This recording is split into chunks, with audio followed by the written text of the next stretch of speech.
Yo, what's up, c'est Nassim, je suis ici pour faire le review de Oppenheimer. C'est un drame réalisé par Christopher Nolan. Le film se déroule durant la première moitié du XXe siècle. On suit l'histoire de Robert Oppenheimer, un Américain juif d'origine allemande. Il est professeur et physicien qui a fait des prouesses scientifiques dans le domaine de la physique quantique et nucléaire. Ses succès ne sont pas passés inaperçus par le gouvernement américain et sera recruté pour le projet Manhattan.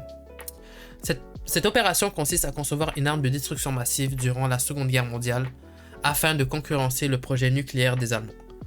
Au même moment, Oppenheimer sera aussi dans l'obligation de faire face à la justice américaine due à ses prises de position.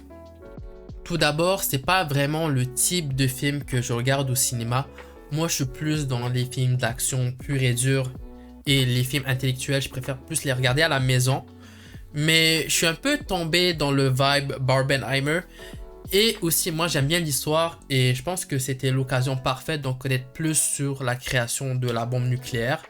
Parce que moi, tout ce que je connais par rapport à la bombe nucléaire, c'est la désintégration d'Hiroshima.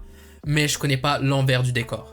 Bon, j'ai fait un peu mes devoirs parce que je sais que Christopher Nolan, on le met dans un piédestal. Mais moi, je connais juste ses films les plus populaires. Donc j'ai vu Interstellar qui est un film dystopique assez intéressant et j'ai vu aussi Dunkirk.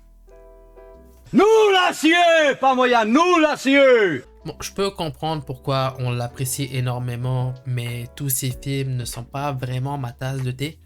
Par exemple, Interstellar, c'est considéré comme un des meilleurs films de ces 20 dernières années. Mais il faut aussi comprendre que l'astronomie et la physique quantique, ça ne fait pas partie des mes champs d'intérêt principal. Ce qui fait en sorte que je ne peux pas apprécier ce genre de film à 100%. Et c'est aussi la raison pourquoi je trouve juste bon. Bon, concernant Oppenheimer, le film est satisfaisant. Mais comme je dis tout à l'heure, si tu veux apprécier ce film à son plein potentiel, il faut venir préparer. Si une personne qui n'a pas étudié son cours de physique chimique depuis le secondaire et a l'audacité de me dire qu'il a tout compris, c'est un menteur. En fait, ils vont très rarement vulgariser les termes techniques. Et donc, je conseille tout le monde de lire son physique quantique pour les nuls avant de venir. Bon, la vie de cet homme est assez complexe. Donc, pour pas que le film dure 23 heures, les scènes sont extrêmement rapides. En l'espace de 3-4 minutes, on va passer d'une scène à l'autre. Et le film a un rythme très rapide, surtout pour un film qui dure 3 heures. Ce qui est une bonne chose et une mauvaise chose parce que même si j'ai compris le film dans l'ensemble, il y a certaines scènes dont je me sentais un petit peu perdu. Pour un film de 3 heures, est-ce que toutes les scènes sont pertinentes? Oui et non. En fait, tous les événements du film sont pertinents, mais il y a certains éléments d'intrigue qui ont été un petit peu trop rallongés. Je sais que l'intention était de créer un suspense stressant pour qu'on se mette dans la peau de Oppenheimer. Mais il y a certaines scènes durant le procès qui n'étaient pas nécessaires et je trouve que la romance avec sa maîtresse dure un petit peu trop longtemps.